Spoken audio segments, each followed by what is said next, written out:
Anger management মানে রাগ control করা এখনকার দিনে বোধহয় সবচেয়ে ডিফিকাল্ট প্রবলেম। সামাজিক স্তরে দেখুন, ব্যক্তিগত স্তরে দেখুন, এটা ভীষণ প্রবলেম। তা অ্যাঙ্গার বা রাগ কতটুকু সময় থাকে জানেন? Hardly 2 seconds. এই 2 সেকেন্ডের মধ্যে সমস্ত কিছু তোলপাড় করে দেয় এই রাগ, মানুষের রাগ।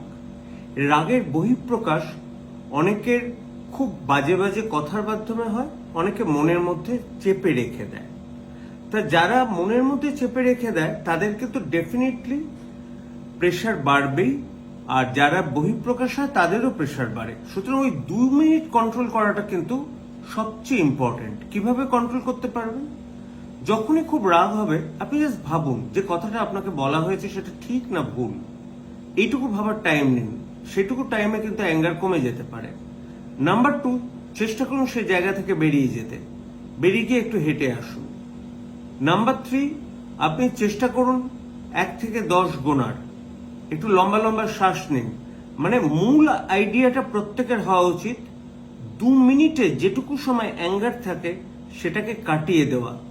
তাহলেই অ্যাঙ্গারের বহিঃপ্রকাশ থেকে যে খারাপ ঘটনা ঘটতে পারে প্রেশার বেড়ে গিয়ে, তার থেকে আপনারা রেহাই পাবেন।